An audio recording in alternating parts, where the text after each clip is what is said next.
પ્રકૃતિ દેખાઈ જાય તો જોઈ ના જઈ કરવાની હોય.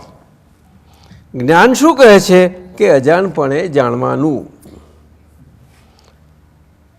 ઇન્દ્રિયોનો સહજ સ્વભાવ છે, ચર્મચક્ષુ છે આપણી પાસે, એનો સ્વભાવ છે કે એમાં એના હાથમાં જોવું ના જોવું નથી, એનો ધર્મ જ છે જોવાનો.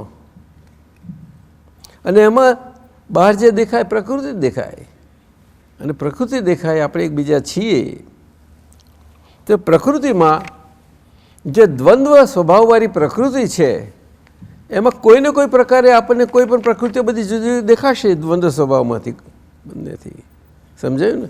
ઘણી આપણને મેર પડે, ઘણામાં ના પડે, બધું જ થાય. પરંતુ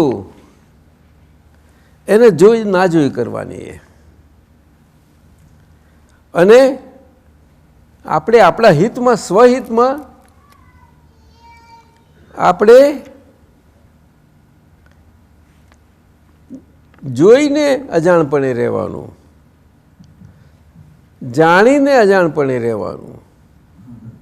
કારણ કે આપણો જે જોવાનો ને જાણવાનો સ્વભાવ છે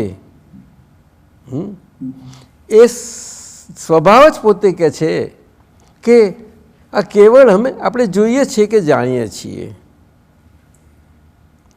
શું જોયું, કેમનું જોયું તે નથી જાણતા. ત્યાં આગળ અમારું અજાણપણું છે, દેખાય છે આંખોને છતાં પણ. વાત સમજાય છે?